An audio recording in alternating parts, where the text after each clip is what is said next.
Taylor Swift is often introduced as a pop star. That description has never been wrong, but it is wildly incomplete. In reality, Swift represents one of the most sophisticated, vertically integrated entertainment enterprises of the 21st century. Music is only the surface layer.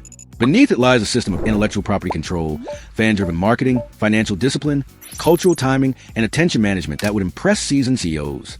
And that is not all. It gets even better. Since the release of her debut album in 2006, Swift's career trajectory has followed a pattern that looks less like artistic luck and more like compound growth. Her first record reached number 5 on the US charts. Nearly 2 decades later, her most recent album, The Life of a Showgirl, debuted at number 1 and remained there for 8 consecutive weeks. Few artists sustain relevance for that long. Even fewer manage to scale it into a global business empire without burning out their audience. Part of the explanation lies in something rarely discussed in pop culture. Swift has mastered the economics of attention. Media scholars have noted that attention is a scarce resource, and Swift deploys it with the precision of a central banker. She does not flood the market. She creates pauses, anticipation, and synchronized release windows. A 2024 comparison by researchers at NYU's Media Lab found that Swift's release curves more closely resembled Apple product launches than traditional album drops. In other words, she is not selling songs. She is allocating attention. Today, according to Forbes, Taylor Swift's net worth stands at approximately $1.6 billion, making her the wealthiest female musician in the world and placing her behind only Jay-Z among music billionaires. Madonna, Paul McCartney, Bruce Springsteen, icons of entire generations, now trail behind her financially. The question is no longer how famous is Taylor Swift, but rather how did she industrialize fame without diluting it. When concerts become economic events, the clearest entry point into Swift's business model is the Eras Tour, which ran from March 2023 to December 2024. With over $2 billion in ticket revenue, it is the highest grossing concert tour in history. Average ticket prices exceeded industry norms, with premium seats selling for up to $800, and yet demand remained overwhelming. Swift often played 3 or more consecutive nights in the same city, maximizing fixed infrastructure while increasing marginal returns, a textbook application of economies of scale. Cities felt the impact immediately. Hotels reported price increases of up to 300%. Airlines saw booking spikes. Restaurants, transport services, and retail followed. Economists began using an unusual term, Swiftflation. Rarely does a single artist produce measurable macroeconomic effects across multiple regions. And then came a move that surprised even industry insiders. Swift distributed $197 million in bonuses to her tour staff, truck drivers, dancers, sound engineers, caterers, and security teams. In an industry known for squeezing labor, this gesture rewrote norms. It also revealed something deeper. Swift understands that resilience is built from the bottom up. Loyalty in her system is not an abstraction. It is compensated. As management scholar Peter Drucker once stated, the best way to predict the future is to create it. Swift didn't just create revenue. She created an ecosystem where every participant had a stake in long-term success. Ownership is power. At the core of Swift's empire lies a principle more common in Silicon Valley than in pop music: control the intellectual property. Early in her career, Swift signed with Big Machine Records, which retained ownership of the master recordings for her first 6 albums. Though she wrote most of her songs, she did not own the recordings themselves. In 2019, those masters were sold, without her consent, to music manager Scooter Braun, and later resold to private equity firm Shamrock Capital for a reported $300 million. Swift publicly described the transaction as a worst-case scenario. What followed was unprecedented. Instead of accepting the loss, Swift began systematically re-recording her old albums, releasing them as Taylor's version. Fans, radio stations, and streaming platforms overwhelmingly switched to the new versions, rendering the originals commercially irrelevant. It was a strategic masterstroke, reclaiming value not through litigation but through market behavior. Here is where patience becomes power. Swift willingly sacrificed short-term revenue for years, allowing the re-recordings to compound cultural and financial value. A Harvard Business Review analysis later compared her strategy to Warren Buffett's concept of building a moat, irrational in the short term, dominant in the long run. Then came the final twist. In May 2025, Swift purchased the original masters outright for approximately $360 million. "All the music I've ever made now belongs to me," she announced. Forbes estimates the total value of her music catalog at $600 million. Swift understood that ownership, not popularity, determines control over the future. Streaming at planetary scale. Streaming economics are notoriously brutal for artists. Payments often amount to fractions of a cent per play. Yet Swift's scale changes math. She currently boasts over 107 million monthly listeners on Spotify and ranks second globally in Spotify Wrapped 2025, trailing only Bad Bunny.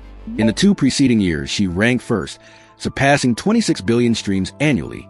According to Billboard, Swift earned over $100 million from Spotify alone in 2023.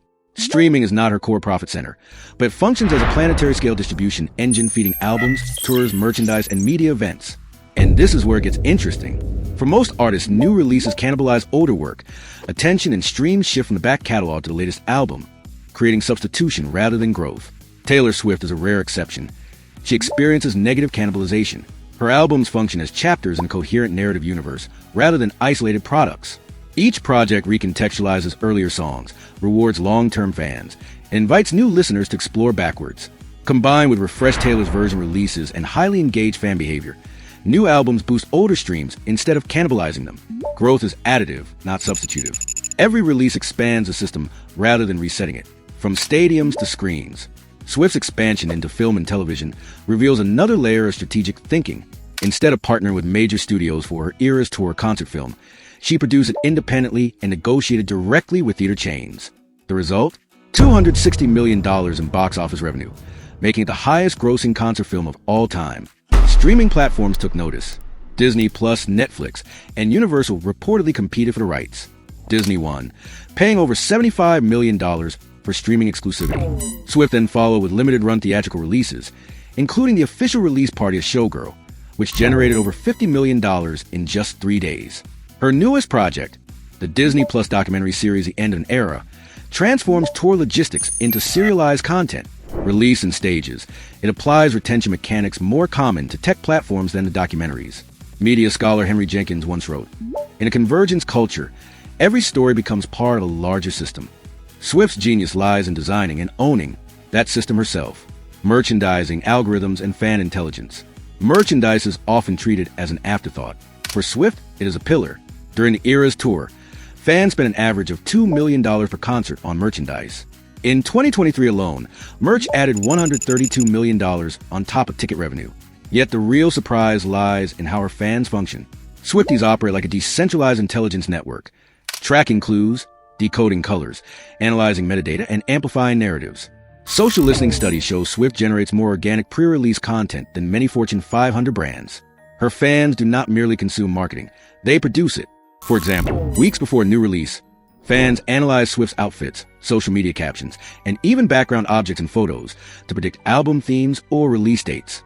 When she changes a profile picture color or posts an emoji, thousands of fans compare to past eras, share theories on TikTok and Reddit, and spread these interpretations across platforms.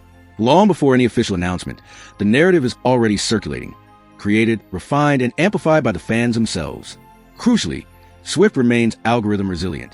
She balances streaming with physical sales, touring, and direct fan channels. Should platforms change their rules, her system survives. Few artists can say the same. Real assets, real control. John Maynard Keynes once stated, "Markets can remain irrational longer than you can remain solvent." Swift appears to have taken the lesson to heart. Her real estate portfolio, estimated at $110 million, includes historic mansions in Los Angeles, coastal estates in Rhode Island, luxury residences in New York City, and properties in Nashville. These assets preserve wealth, ensure privacy, and anchor her empire in physical reality. CEO energy in a pop star body. What ultimately sets Taylor Swift apart is not her voice, her lyrics, or even her fan base.